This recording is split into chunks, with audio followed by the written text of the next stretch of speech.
राधा राते कहत ही निकसट सकल विकार, पुनि आवत तावत नहीं धा, धक्का देत निकार। यानी श्रीमती राधा रानी के रा शब्द का जब व्यक्ति उच्चारण करता है तभी हमारे संजीवन के सारे विकार भय के मारे भाग जाते हैं।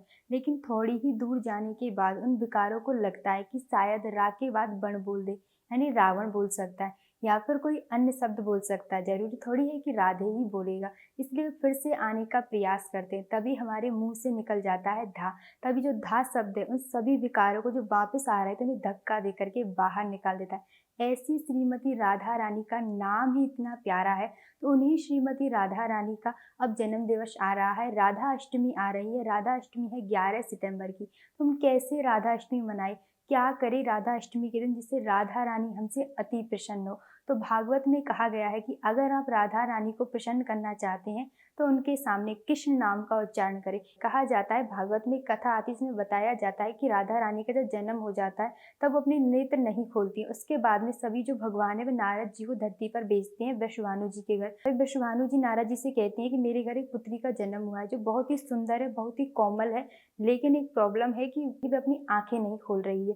तभी वृषभानु जी की बात सुनकर के नारद जी उनके पास जाते हैं। नारद जी उनके पास जाकर के काफी सारे प्रयास करते हैं कि वह नेत्र खोले, लेकिन अंत में जाकर के नारद जी वृषभानु जी की पुत्री यानी राधा रानी के सामने कृष्ण नाम का उच्चारण करते हैं। तभी कहते हैं कि राधा रानी अपने नेत्र खोलती है कृष्ण नाम सुनकर के। उसके बाद में वह 2 दिन की थी उस समय राधा रानी, तब वह भी कृष्ण नाम का उच्चारण करती है। ये सुनकर के सभी हैरान हो जाते हैं क्योंकि 2 दिन ही उन्हें हुए थे जन्म लिए हुए और वे कुछ भी नहीं बोल रहे थे। यहाँ तक उन्होंने अपने नेत्र भी नहीं खोले थे। वह 2 दिन की, उसने जैसे ही कृष्ण नाम सुना वह कृष्ण नाम का उच्चारण करने लग जाती है, बैठ जाती है, वीणा लेकर के कृष्ण नाम का उच्चारण करने लग जाती है। ये सुनकर के सभी हैरान हो जाती है। यानी इस घटना से हमें समझ में आता है कि राधा रानी को कृष्ण नाम कितना प्रिय है। तो हमें राधा रानी के सामने राधा अष्टमी के दिन अगर राधा रानी को प्रसन्न करना चाहते हैं तो हमें उनके सामने कृष्ण नाम का उच्चारण अवश्य करना है। हम राधा अष्टमी का व्रत क्यों रखें, राधा अष्टमी का व्रत करना क्यों आवश्यक। कई लोग कहते हैं कि हम जन्माष्टमी का व्रत रखते हैं लेकिन राधा अष्टमी का व्रत नहीं रखते हैं। तो कहा जाता है, यही प्रश्न नारद जी देवी भागवती भगवान श्रीमन नारायण से करते हैं कि हम राधा अष्टमी का व्रत क्यों करें। हे प्रभु, मैं आपकी जन्माष्टमी का व्रत करता हूँ, मैं राधा अष्टमी का व्रत क्यों करूँ। तभी कहते हैं भगवान श्रीमन नारायण नारद जी से कि हे नारद मुनि, सुनो, तुम जो व्यक्ति मेरा व्रत रखता है, ये जन्माष्टमी दिन मेरी पूजा अर्चना करता है, लेकिन राधा अष्टमी के दिन राधा रानी की पूजा अर्चना नहीं करता है, राधा रानी का व्रत नहीं रखता है, मैं उसके व्रत को स्वीकार नहीं करता हूँ, ना ही उसकी पूजा अर्चना को स्वीकार करता हूँ। वह मेरी कितनी ही तपस्या क्यों ना करे, लेकिन मैं उसकी तपस्या को कभी स्वीकार नहीं करता हूँ, कभी मैं उसको प्राप्त नहीं होता। इसीलिए हमें राधा अष्टमी के दिन राधा रानी का व्रत रखना है ताकि हमारे जन्माष्टमी के व्रत को भी कृष्ण कन्हैया स्वीकार करे। कैसे करे राधा अष्टमी के दिन राधा रानी का व्रत। तो ब्रह्म वैवर्त पुराण में कहा गया है कि हमें एक भुक्त व्रत रखना चाहिए, यानी 24 घंटे में एक बार ही फलाहार लेना चाहिए। जैसे जन्माष्टमी का व्रत रखा जाता है उसी प्रकार राधा अष्टमी का भी व्रत रखना चाहिए।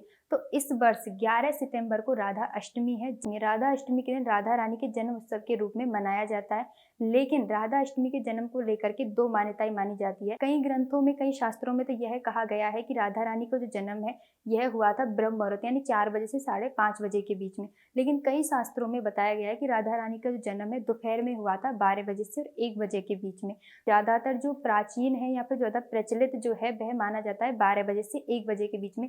तो हमें भी राधा अष्टमी के दिन ब्रह्म मुहूर्त में जगना है, यानी 4 बजे से 5:30 बजे के बीच में जगना है और स्नान आदि से निवृत्त होकर के अपने घर के मंदिर में जहाँ पर राधा रानी कोई तस्वीर है तो उसकी पूजा करनी है कटोरी के माध्यम से। यानी कटोरी के माध्यम से राधा रानी का अगर उसमें चेहरा दिख रहा है तो उसी को उसके माध्यम से स्नान कराए, यानी कभी भी तस्वीर को स्नान नहीं कराया जाता है तो आप कटोरी के माध्यम से स्नान करा सकते हैं। उसी में कुमकुम, चावल इत्यादि सब कुछ अर्पित कर सकते हैं। लेकिन अगर आपके घर में जुगल सरकार यानी राधा कृष्ण की जुगल जोड़ी है, धातु के रूप में है, जैसे कि हमारे घर में लड्डू गोपाल जी होते हैं, धातु के बने हुए होते हैं, अगर आपके घर में राधे कृष्ण धातु के हैं तो आप उनको अभिषेक करा सकते हैं। लेकिन अगर तस्वीर रूप में आपके घर में राधे कृष्ण है तो आप उनको कटोरी के माध्यम से स्नान कराएं।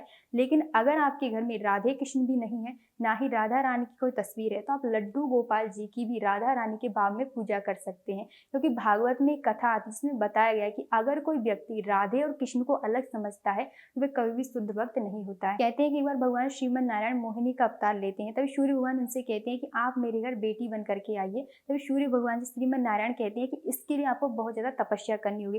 तभी कहते हैं कि सूर्य भगवान कहते हैं कि कोई बात नहीं, मैं तपस्या करने के लिए तैयार हूँ। कहते हैं सूर्य भगवान धरती पर जन्म लेते हैं, एक बार तो राजा के रूप में जन्म लेते हैं और काफ़ी भगवान विष्णु की तपस्या करते हैं, लेकिन उन्हें भगवान विष्णु की पुत्री रूप में प्राप्ति नहीं होती। उसके बाद में अगला जन्म वृंदावन में वृषभानु के रूप में लेते हैं और काफ़ी सारी तपस्या करते हैं, लेकिन इस बार वह ब्रह्मा जी की तपस्या करते हैं। ब्रह्मा जी प्रसन्न होकर के आते हैं, तब ब्रह्मा जी से वो कहते हैं कि आप श्रीमन नारायण को याद दिला दीजिए, जब उन्होंने मोहिनी अवतार लिया था तब उनसे मैंने कहा था कि आप मेरे घर पुत्री बन करके आइए। मुझे लगता है कि शायद वह भूल गए हैं, इसलिए आप मुझसे जाकर के कह दीजिएगा। तभी कहते हैं कि ब्रह्मा जी जाते हैं भगवान विष्णु के पास, भगवान विष्णु से कहते हैं कि हे प्रभु, आपने वृषभानु से कहा था कि आप उनके घर बेटी बन करके जाओगे, तो शायद आप भूल गए हो। तभी भगवान श्रीमन नारायण कहते हैं कि तुमने सत्य कहा, मैं भूल ही गया था। तभी भगवान श्रीमन नारायण माता लक्ष्मी के पास जाते हैं और उनसे श्रृंगार का सारा सामान लेकर के आते हैं और स्वयं अपना श्रृंगार करते हैं। फिर वह अपने आप को नीलमणि में देखते हैं और उसके बाद में कहते हैं कि मैं इसी रूप में वृंदावन में वृषभानु के घर राधा रूप में जाऊंगा। तो इसीलिए राधे और कृष्ण अलग नहीं है, वे दोनों एक है। और जो व्यक्ति राधे और कृष्ण को अलग समझता है वह कभी भी एक शुद्ध भक्त नहीं हो सकता। कहते हैं कि भगवान श्रीमन नारायण ने अपने दो रूप इसलिए धारण किए थे ताकि वह संसार को निस्वार्थ प्रेम सिखा सके।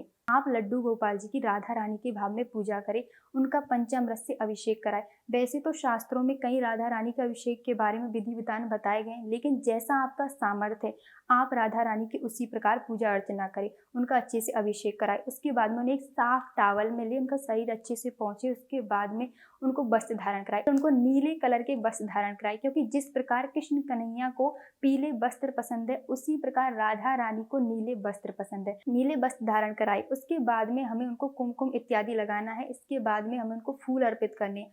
फूल अर्पित करते समय ध्यान रखना है कि हमें राधा रानी को कौन से प्रकार के फूल सब ज्यादा पसंद है। कहा जाता है कि राधा रानी को चंपा के पुष्प बहुत पसंद है, लेकिन अगर भागवत की तरह बात की जाए तो भागवत में कहा गया है कि राधा रानी को कमल के पुष्प बहुत पसंद है। भागवत में तो एक कथा आती है, इसमें बताया गया है कि राधा रानी का जो जन्म है कमल के पुष्प से ही हुआ था। तो हो सके तो आप राधा रानी के लिए कमल के पुष्प और चंपा के पुष्प अवश्य लाए, इससे राधा रानी बहुत जल्दी प्रसन्न होती है। और राधा रानी को अगर भोग में बात करें तो राधा रानी को प्रिय है दाल भात, कढ़ी चावल, अरबी की सब्जी, ये राधा रानी को बहुत प्रिय है। तो आप राधा अष्टमी के दिन राधा रानी को ये तीनों चीजों का भोग लगाना कभी मत भूलिए।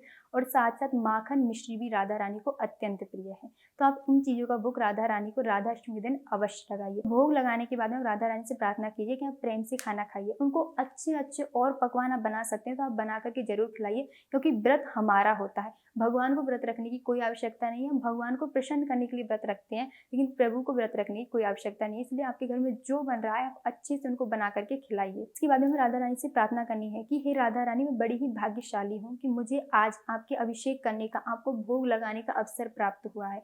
ये बिना आपकी कृपा के, बिना हरि की कृपा के संभव नहीं था। आपने मुझ पर इतनी कृपा की, इसके लिए आपको बहुत बहुत धन्यवाद। उसके बाद में राधा रानी से कहना है कि हे राधा रानी, मैं हमेशा आपके चरणों की दासी बनी रहूं और आप मेरी स्वामिनी बनी रहे। कितने ही जन्म चाहे मैं क्यों ना लूं, लेकिन हमेशा आप मेरी स्वामिनी और मैं आपकी दासी बनी रहूं। यही हमें राधा रानी से प्रार्थना करनी है। और इसी प्रकार हमें राधा अष्टमी दिन राधा रानी का व्रत करना है, यानी 12 बजे से 1 बजे के बीच में हमें राधा रानी को स्नान इत्यादि कराना है, उनको भोग लगाना है। और अगर आपका सामर्थ्य है तो आप राधा अष्टमी के दिन एक बार ही फलाहार ले 24 घंटे में, लेकिन अगर आपका सामर्थ्य नहीं है तो आप 2 बार भी फलाहार ले सकते हैं। लेकिन ब्रह्म वैवर्त पुराण में तो यही कहा गया है कि हमें 24 घंटे का एक भुक्त व्रत रखना चाहिए, यानी 24 घंटे में एक बार ही फलाहार लेना चाहिए।